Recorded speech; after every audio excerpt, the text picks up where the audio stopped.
On today's Murder, She Wrote podcast, Gaslight, Murder, She Wrote style, is Jessica's friend going mad? Is she seeing her first dead husband? And what about her current husband? Who murdered him? Did she do it? Find this out and more on today's podcast. Hello and welcome to the Murder, She Wrote podcast, where I watch every single episode of the hit 80s/90s show Murder, She Wrote, starring 3-time Academy Award nominee and 5-time Tony Award winner Miss Angela Lansbury. Today I'm going to be talking about Season 2, Episode 6, Reflections of the Mind, air date November 3rd, 1985. As always, if you are new to the Murder, She Wrote podcast, I spoil everything there is to spoil about the episode, who the murderer is, what his and her motivation was, what I think of what they did, and everything in the episode as a whole. Can't do a Murder, She Wrote podcast without that. So if you have not seen this episode, go watch it first and then come and listen to me. If you have seen this episode, then sit back, relax, enjoy, and let's see if we notice the same things. I apologize, everyone, for not posting an episode for the end of February. We had 2 back-to-back snowstorms here, and it was really cold, and I don't know about you, but when it gets really cold, I like to curl under a blanket and sit on the couch and watch movies all day. So that's what I was doing, and then the weather got better, and I started hanging out outside with my friends, and was just enjoying, and don't worry, I'm going to be posting more episodes, I promise. I'm not giving up on this yet. I'm in it for the long haul, and it's not going to take all year to do Season 2, I promise. Alright, without further ado, let's get into this episode. So, we start off this episode with the credits playing over a mansion, and I figured out what mansion. See, I watched this episode 3 times to get everything, all the names and everything, so I didn't mess it up. I kept looking at the mansion, and I kept thinking to myself, I know that house. I have seen it before. Why does it look so familiar? And then I was watching Gilmore Girls, and it hit me. That is the same thing that they used in Gilmore Girls for Rory's school, Chilton. So I looked it up to make sure I wasn't crazy, and it turns out that it's the Greystone Mansion located in Southern California.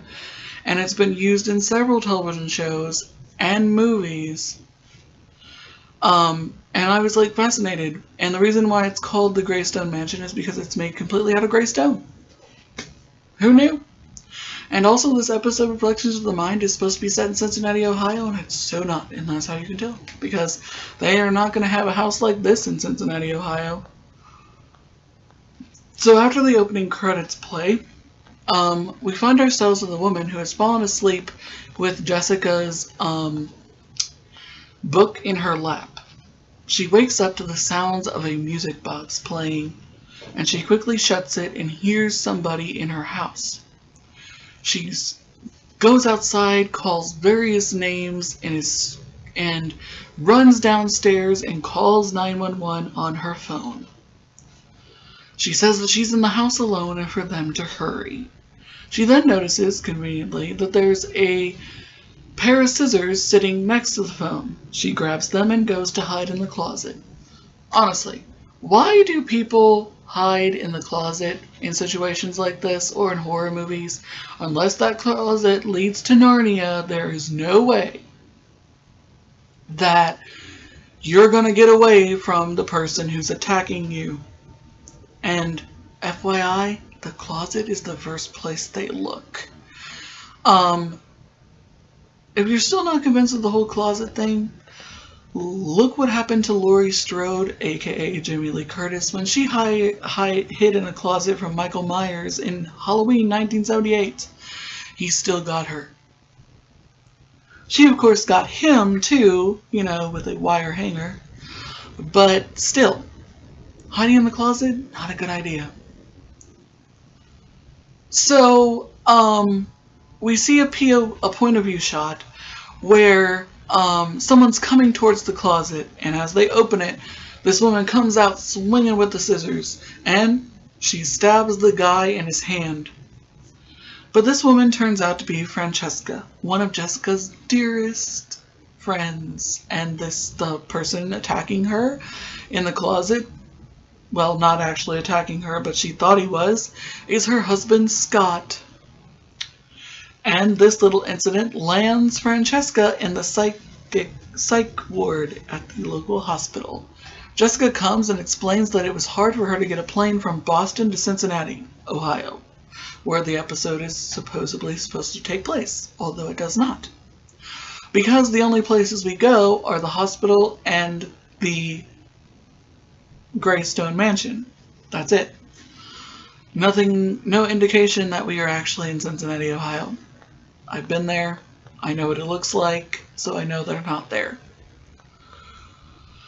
So, Scott and the writers did not do a very good job of establishing this woman's character. We don't really know that much about her, other than her and Jessica used to be friends, and we don't know her enough to where we're rooting for her to basically, not be crazy. So Scott tells Jessica that, because I don't even understand why she ends up in the psych ward. I mean, she thought there was an intruder. Clearly he was supposed to be gone for a long extended period of time. She thought she was in the house alone and she heard somebody moving around. Hell, if I was in a big house like that, I'd call 911 too. But she ends up in the psych ward, and Scott explains to Jessica and us, the audience, why. Apparently, for the last several weeks, Francesca has been misplacing things, forgetting things, and apparently stabbing Scott in the hand with the scissors was the last straw. He also explains that there's been a series of accidents happening to his car. The brake line was cut, and he had to have that fixed. And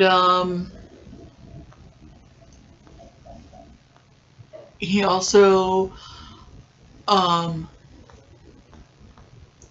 has just been noticing the things that he needs has been missing, and someone cut the brake line of his car. And Jessica says, well, surely you don't think that Francesca did those things? And he says, no. And she said, did you call the police? And he said, I don't need the police to confirm my brake line was cut. And we then get introduced to Sheriff Bodine, who comes in response to the 911 call. And Scott tells him that everything was fine. There was no one broke in. She was just alone, and there was a storm, and she was scared, and everything is fine now.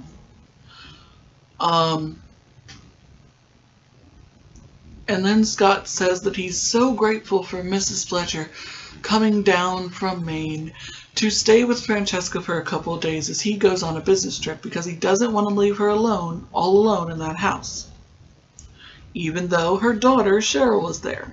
Mrs. Fletcher goes to see Francesca, and we get introduced to her daughter Cheryl, who's in the room with her. And as soon as Jessica comes in, Francesca is all emotional and says she didn't think that Jessica was going to come in to see her since she's become a famous author now. And Jessica says, I'll always make time for you. And then we get introduced to her doctor, Dr. Victor Marsh, who says that he does not understand why they put her in restraints, put her in the psych ward, because she's perfectly fine and she's allowed to go home that very day. Jessica, Cheryl, Scott, and Francesca go into a car and drive from the hospital to their house, and Cheryl reveals that Dr. Victor Marsh was her psychiatrist, and he helped her through lots of problems. Apparently she ran off with a rock group and ended up in a psychiatric hospital, but Dr. Victor Marsh was able to help her and recover. They get to the mansion, and we get introduced to the creepy gardener. His name is Carl, but it takes forever before we find out his name. He just randomly just keeps staring at the house. Why is it that in any show or movie there always has to be a creepy gardener? He's always there, lurking about, just looking at people. Like, what's going on? Seriously. Not only that, but not all the time the creepy gardener is not the murderer. In Scooby-Doo on Zombie Island, the gardener was actually an undercover policeman. I love that movie. It's one of the greatest ones from my childhood. Anyway, sorry I went off track there. So they go in, and we cut to Francesca's room, and we see a photo that looks like a young Angela Lansbury and a young Anne Burrow, who plays Francesca. We'll get to the guest stars at the end of the episode, as I always do. They look like they're singing on a radio program, so I'm thinking that this woman has something to do with Angela Lansbury's MGM days, but I could be wrong. We'll find out. Anyway, they're reminiscing about their husbands and how they're both gone now, and Francesca says, "Oh, Jessica, I hope that you're not angry at me." And Jessica says, "Why?" And she goes, "Because of the age difference between me and Scott." Well, it's not apparently apparent that he's way older than her, but, I mean, not painfully obvious, but he is younger than she is. But anyway, Jessica says, "No, as long as you're happy, why should I care?" And then she's looking at the picture, and then she notices the music box, and she picks it up, and she opens it, and she says, I helped your husband pick this out." And it starts to play, and Francesca jumps up, grabs it, and slams it shut. And she says, "I don't want that to be played right now, Jessica. I really don't." And and she says, "I find sometimes that I feel like I'm losing my mind. And she goes, "Really?" And Jessica goes, "Really? How so?" And she says, "Sometimes I'll walk into a room and forget why I went in there." Yeah, that doesn't mean you're crazy. That just means that, that all of us do that. Then she says, and sometimes I'll put something somewhere and forget I put it there, and it'll turn up in a totally different place. Yeah, that happens to me too. That doesn't mean I'm crazy. But, whatever. But before she can continue her thoughts, Scott comes in to talk to her before he goes on his big business trip. And Margaret, their maid, played by one of my favorite actresses, Esther Roll, who was on Good Times and Maude, comes in to show Jessica her room. She shows Jessica her beautiful room, and she tells Jessica, between her and Jessica, that she believes that Francesca really needs some help, because she's not been herself lately. She's been very timid and shy, and every sort of noise and things seem to upset her. She doesn't know what's going on, and she cares very deeply for Francesca, and she wants her to get better. They all gather in the living room because Scott wants to have drinks before he goes on his business trip. Victor is there for some reason, I don't know why. And they're all toasting with some sherry, but Cheryl ends up spilling her drink and switching to gin.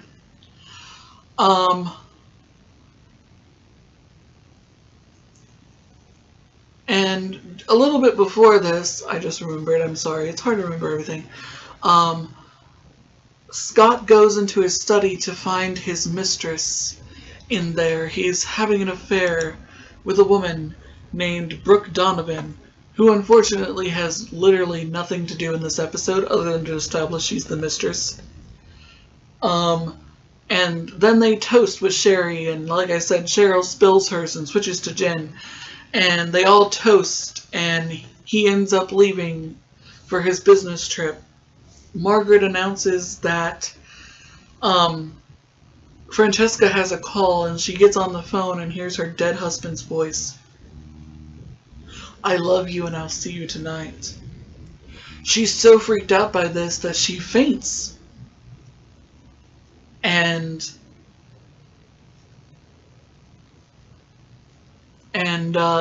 is put to bed. Later that night, she wakes up to the sound of the music box playing. She had stuffed it in her dresser, but now it's on the table with the pictures again. She closes it, puts it back in her dresser, and goes back to sleep. The next day, also that same night, we watch as Scott's car goes over a cliff, turning, and crashing and flipping upside down. Scott is killed instantly. The next day, Francesca wakes up again to the music box playing on another dresser in the room. She grabs it and throws it down and runs downstairs, only to find Sheriff Bodine there. She goes to tell people about the music box, but has to be told about Scott being killed. Francesca gets so distraught, and Victor, of course, is there again for some reason. I don't really get why this doctor's always hanging around. But he gives her 2 medicines to go to sleep, and she wakes up and finds her canary, who is hanging, its cage is hanging in her bedroom, dead.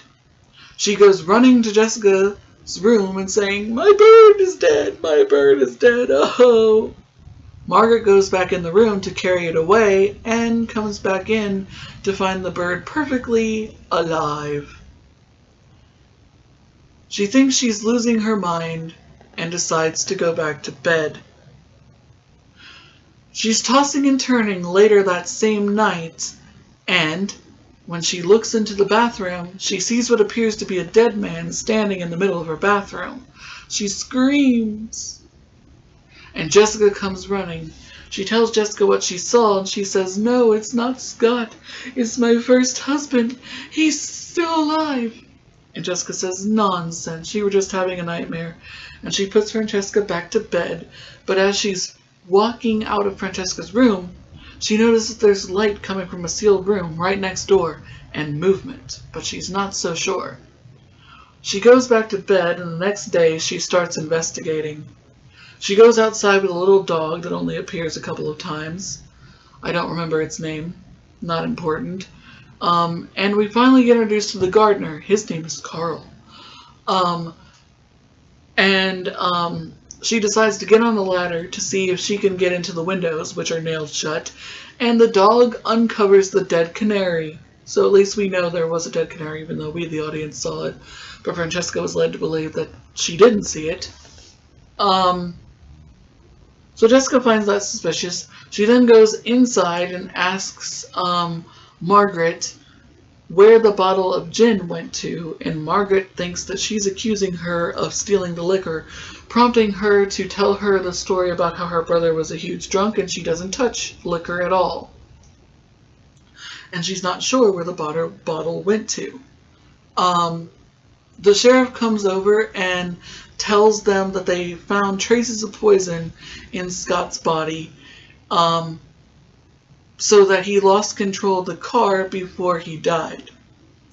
They were able to recover his body because the car did not explode. It just sort of fell down the hill and flipped upside down multiple times. So Mrs. Fletcher asks Margaret what the sealed door is because it has no doorknob. And she thinks the answer to all of their problems is behind that door. And that's in your visual aid for this episode where Sheriff Bodine, Jessica, and Margaret are discussing opening the door. And Margaret's all like, "She doesn't let anyone in there. I don't think you should do it." And she pursues Carl to do it. And Cheryl is right there too.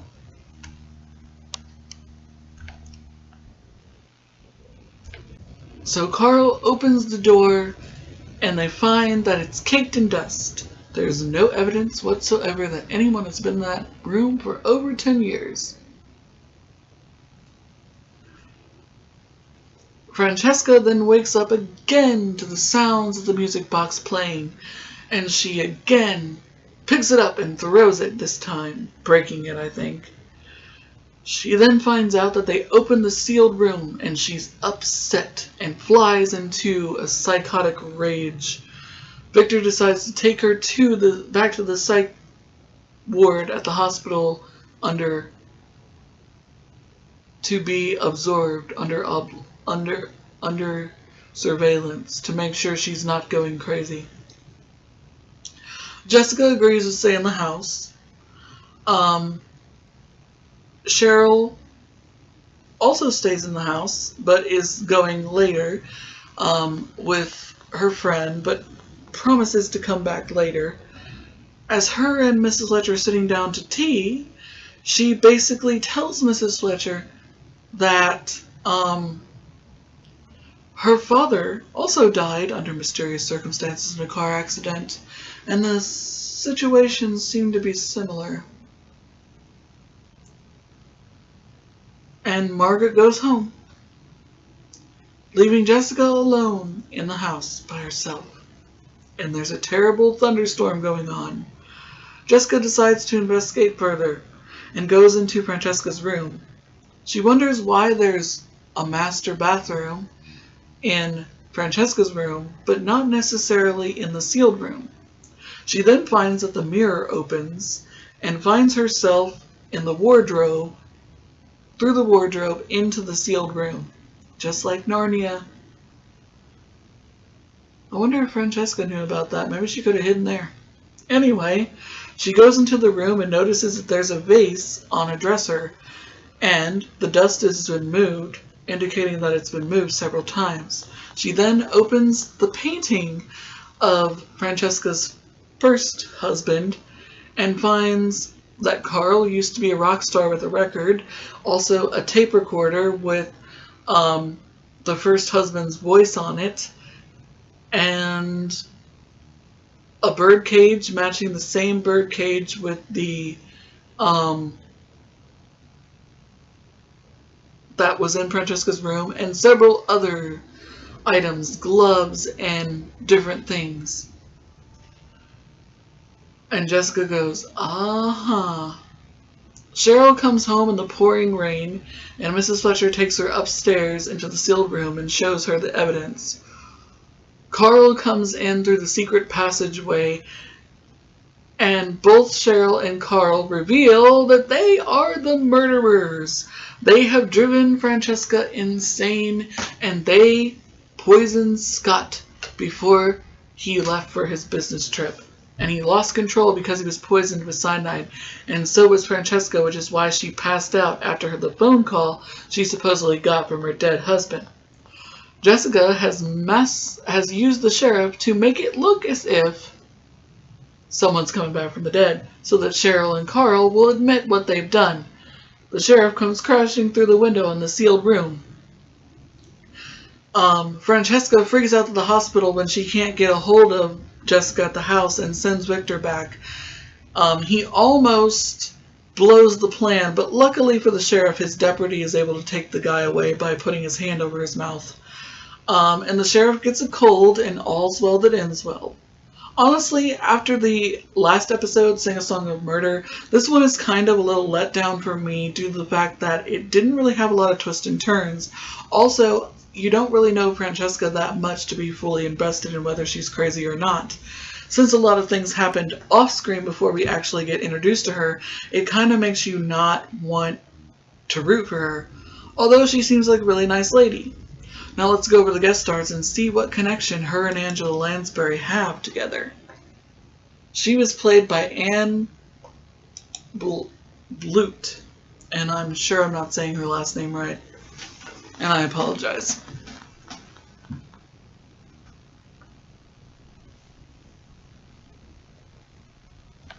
She's still alive, and she's known for, oh wow, she's known for Mildred Pierce as Vera, the spoiled daughter. Amazing. Also for the Helen Morgan story, and Brute Force. I don't know if Angela Lansbury's in any of these movies. And this is her last known credit. She This is her only episode of Murder, She Wrote, and her last known credits. She was in 47 different things. Quincy M. Blake's Law, The Twilight Zone, Wagon Train, the Dick Powell Theater show. So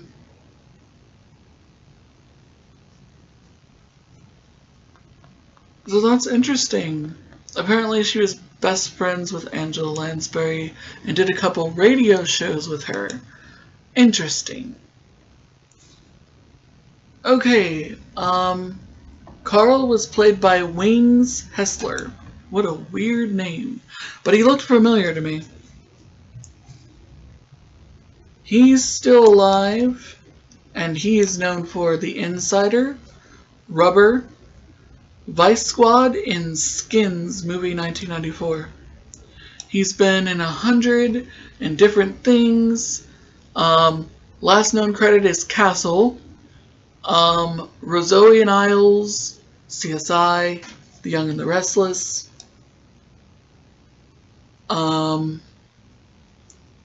Criminal Minds, maybe that's what I saw him in, Criminal Minds, Mystery Woman House, Third Watch, CSI Miami, Beverly Hills 90210 as Jay Jones, I don't know. And he'll be in a handful of other episodes of Murder, She Wrote, so I'll go over more of his credits when we get to them. When we get to those other episodes. And we will. Sheriff, or Victor March was played by Stephen Kentz. He died in 1994 at the age of 49. He's known for the original Death Wish in 1974, The Friends of Eddie Coyote, Black Sunday, and The Last Dinosaur. His last known credit is some sort of movie called Vibrations in 1996.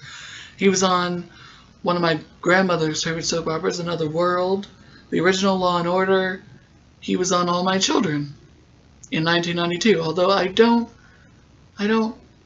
remember seeing him. I don't know. He guest starred on Madlock, Freddy's Nightmares, Falcon Crest, Hill Street Blues, and he'll appear in another episode. Oh, he appeared in another episode of Murder, She Wrote called Paint Me a Murder. But really, because I didn't recognize him. I was also guest starred on The Twilight Zone. Okay, cool. Our sheriff, Bodine, was played by Martin Miner. He died in 2015 at the age of 83. He's known for The Sweet Smell of Success, Gunfight in the OK Corral, Adam 12, and Valley of the Dolls, 1967. His last known credit is Diagnosis Murder, and he'll appear in a handful of other episodes of Murder, She Wrote, so we'll go over his credits when we get to those other episodes. He was a really good sheriff. He was one of the nice ones. Scott was played by Ben Murphy. I knew a guy in high school named Ben Murphy.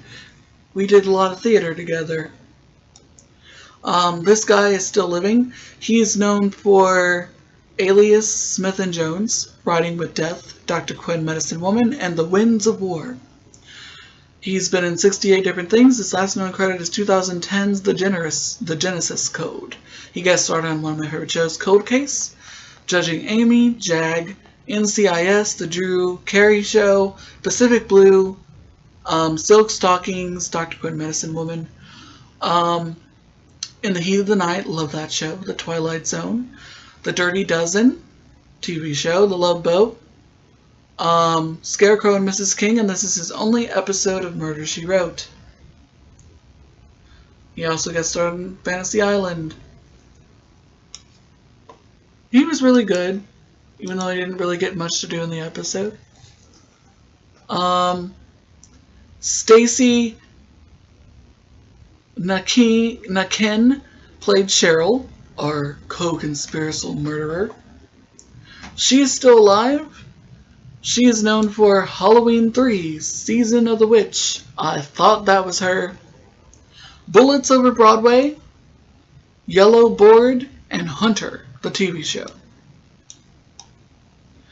Her last known credit is last year, 2020, Paul something I can't pronounce. She was in the highly successful but canceled too soon soap opera Generations. She guest starred on the Twilight Zone, and this is her only episode of Murder, She Wrote. How sad. She was a good actress.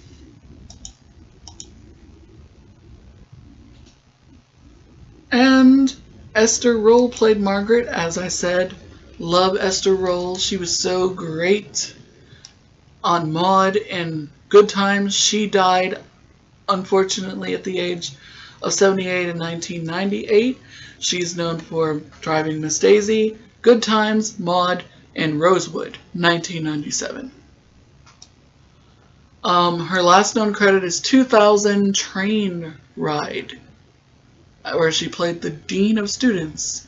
Her last known television credit is guest starring on Poltergeist: The Legacy, the TV show.